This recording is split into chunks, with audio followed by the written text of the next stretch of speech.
Let's first listen to this speech. Let's listen to the speech. We shall come back later and comment about They thought they could buy me. They thought they could buy Africa. They were wrong. 3 weeks ago, Benjamin Netanyahu's government sent me a letter that changed everything, not just for Burkina Faso, but for this entire Oh my God.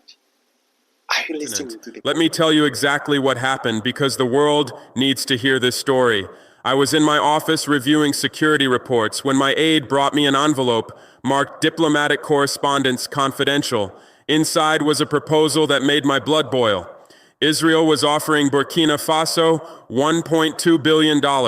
That's more money than our entire national budget. But this wasn't aid. This was a bribe. They wanted me to stop criticizing their policies. They wanted me to convince other African leaders to go soft on Palestine.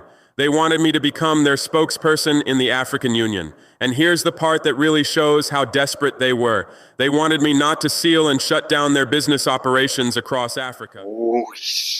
For that, they offered me an extra couple of billions on top of everything else. Think about that for a moment. They were so terrified of losing their African business networks that they were willing to pay billions just to keep one soldier quiet. But this wasn't aid. This was a bribe to protect their empire. I read that letter 3 times. Each time, I got angrier. See, these people fundamentally misunderstood who I am. I didn't stage a revolution just to become another puppet dancing for foreign masters. I didn't risk my life overthrowing a corrupt government just to become corrupt myself and protect foreign business interests on my continent. I'm a soldier.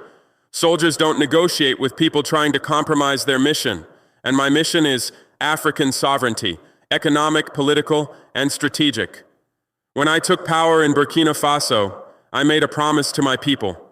No more foreign interference, no more exploitation disguised as partnership, no more selling our dignity for temporary comfort. That letter was testing whether I meant what I said.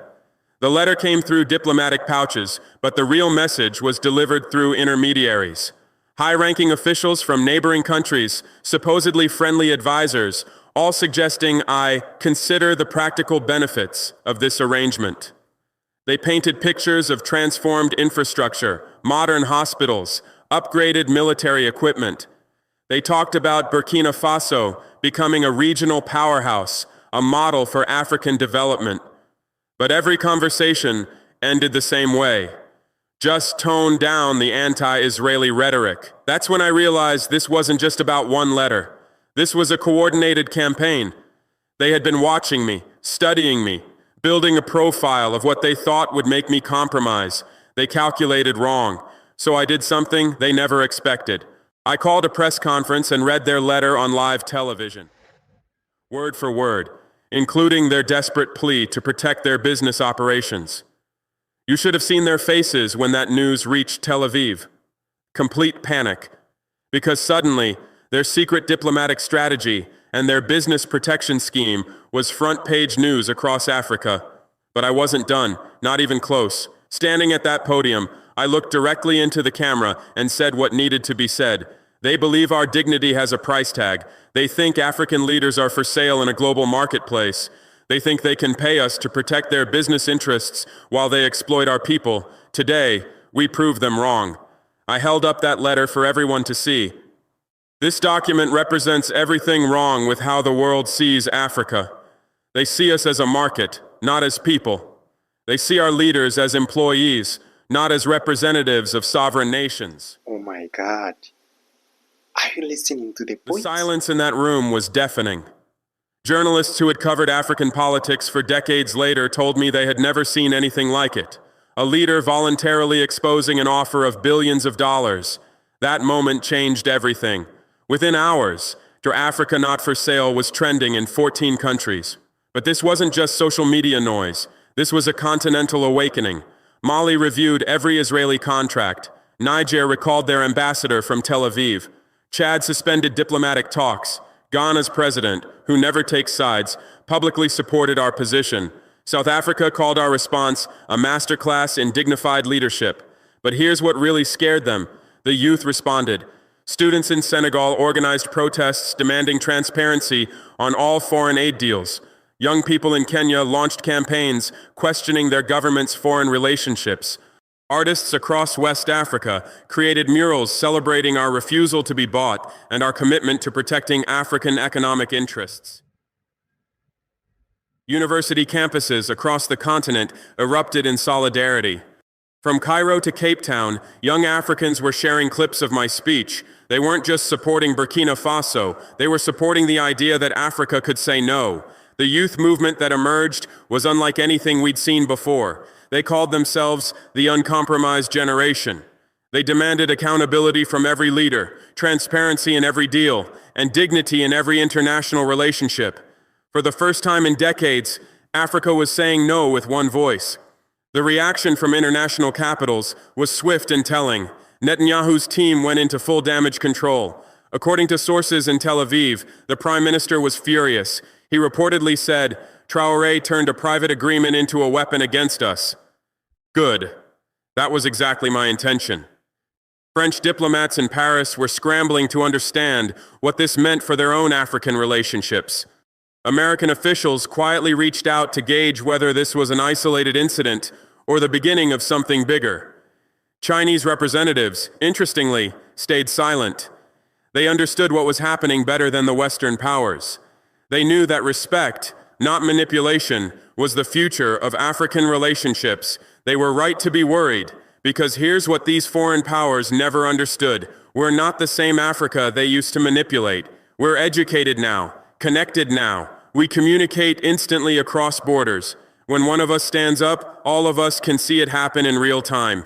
The old playbook doesn't work anymore. You can't divide us with secret deals. You can't buy our silence with development aid. You can't pay us to protect your business operations while you extract our wealth. You can't treat us like children who don't understand geopolitics. We understand perfectly. We just refuse to play by your rules. The immediate aftermath was chaotic. My security team went on high alert. Foreign intelligence services suddenly became very interested in Burkina Faso. Economic pressure started building, aid delays, trade complications, banking difficulties. But something incredible happened. Other African nations started filling the gaps.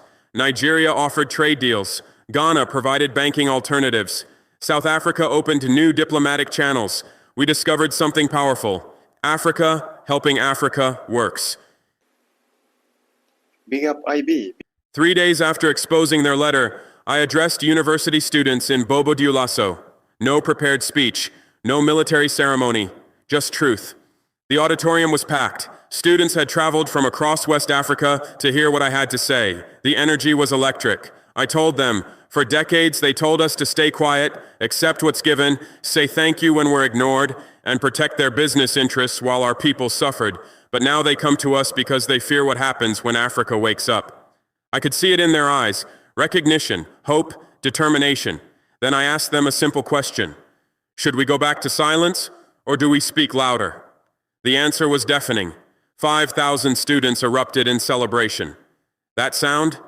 That was the sound of a generation refusing to be silenced or bought. But the students wanted more than just words. They wanted action. What's next? They shouted. How do we build on this? So I told them, we audit every foreign contract. We demand transparency in every deal. We build our own economic networks. We trade with each other first, the world second. We stop exporting raw materials and start building factories. We stop being suppliers and become manufacturers. The crowd went wild because finally, someone was talking about practical steps, not just inspirational speeches. I continued. We create African development banks. We launch African satellite networks. We build African universities that rival any in the world. We develop African pharmaceutical companies. We establish African technology hubs. Each point brought louder applause. These young people understood that real independence meant economic independence. Since then, everything has changed. Every backroom deal now risks exposure. Every shady offer could be televised tomorrow. Every attempt to divide Africa just unifies us faster than they expected. Every business arrangement that exploits Africa now faces scrutiny. My own cabinet initially had concerns. What if they retaliate? Some asked. What if they cut off existing aid? I told them what I'll tell you now. Any aid that comes with strings attached isn't aid, it's control. Any partnership that requires our silence isn't partnership, it's subjugation. Within a week of my speech, 5 other African leaders called me directly, not through diplomatic channels, personal calls. How do we do what you did? They asked. The answer is simple. You stop being afraid, but fear runs deep. Generations of African leaders were taught to be grateful for foreign attention, to accept whatever terms were offered, to never demand equality. Breaking that psychological colonization is harder than breaking physical chains. This is not a written, he doesn't speak through written speeches, he always speaks from his heart. If you think that this speech was inaccurate, you can also comment down and give us your thoughts. But I think for me, to my side, to my own perspective, I think this was the real speech, and this is the facts that are going on through Africa today. So if we ignore truth and go with lies, definitely we shall be on the wrong side of the history, which is not good for Africans. Thank you, IB, for this wonderful and marvelous speech. I really appreciate your work. Thank you. This is Pillars of History. We appreciate your works and your presence on this platform. Thank you for giving us your time. Just come back later. This is a real event and a real Pan-African channel that is always pushing African agendas only. Thank you.